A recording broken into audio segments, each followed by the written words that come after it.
The final presenter, Dr. Aishwaraya K.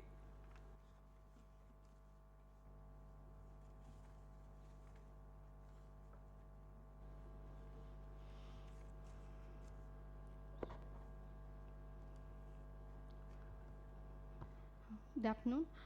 I'll be presenting on analysis of ocular surface and corneal changes in type 2 diabetes mellitus patients. It's a descriptive cross-sectional study. So diabetes mellitus causes ocular complications. We all know it's diabetic retinopathy, papillopathy, and it also has a good effect on ocular surface. So there is deposition of glycation products at the basement membrane, which leads to the epitheliopathy. So our aim was to assess the effects of type 2 diabetes mellitus on morphological parameters of the corneal endothelium, CCT, and tear function. So it's a descriptive cross-sectional study conducted for 2 years. And all type 2 diabetes mellitus patients above the age of 18 years were included, and any history of previous ocular surgery or corneal disease or dystrophy or any active inflammation, glaucoma, or use of contact lenses, these patients were excluded. So all type 2 diabetes mellitus patients visiting a center were enrolled, and after collecting demographic details, duration of diabetes mellitus HbA1c status were noted, and they were presented with the ocular surface disease index questionnaire, and a score out of 100 was obtained. And also visual acuity by Snellen chart, IOP, and examination of lens. Meibomian gland dysfunction also was examined, and tear meniscus height, tremors, tear wake-up time, Van Gisselwald score for grading the staining of cornea and conjunctiva, followed by fundus examination for the diabetic retinopathy severity. So total of 100 patients were included, and the mean duration of diabetes was 9.4 years, and HbA1c was at around 8.38. And coming to the association of severity of NPDR, with increase in severity of NPDR, the ocular surface disease index score, it increased, and there was decrease in Schimmer's test, tear breakup time, and hexagonal cell ratio, and they were all statistically significant. And comparing the HbA1c, as HbA1c increased, there was decrease in tear breakup time and increase in OSDI score. So here we can see the association of severity of diabetic retinopathy with the OSDI, it increased with the severity, and Schimmer's decreased with severity, and also with increase in HbA1c, Schimmer's test decreased, and there was a more severe meibomian gland dysfunction.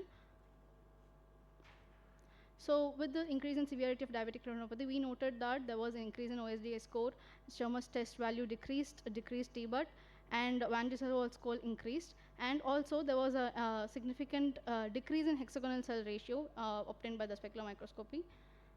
And with the increase in duration of diabetes, there was decreased corneal sensation and increase in Van Gisselwald score, indicating the severity of dry eye.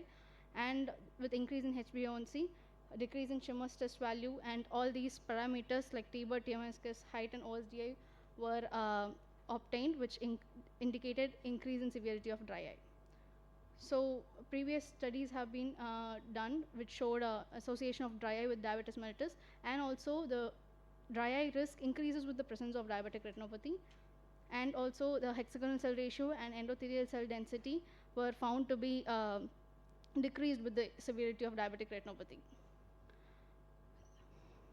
So these studies also noted a increase in OSDI and decrease in T-BUT with the severity of diabetic retinopathy.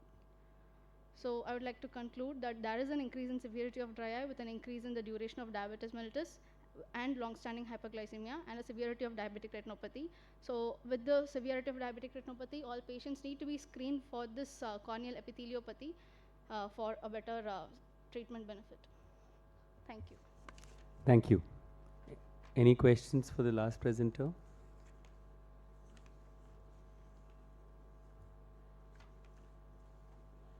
So did you notice any level of HbA1c or after which we should definitely screen for these dry eye patients? Sir, beyond 8, there was increase in severity of Significant diabetes. findings. Yes, sir. Okay. And any specific type of dry eye you found in these patients, evaporative or aqueous deficient? There was more of meibomian gland dysfunction. MGDs. Yes, sir. And any specific correlation with any anti-diabetic medications? with the dry eye? Sir, what we noted was patient taking insulin had more, that more correlates with the severity of That's the severity, sugar but control. but most of these patients are on anti-diabetic medications. So, have you noted any medication that correlates every time with the severe findings No, of sir, dry eye? no difference not between the really. OHs. Okay.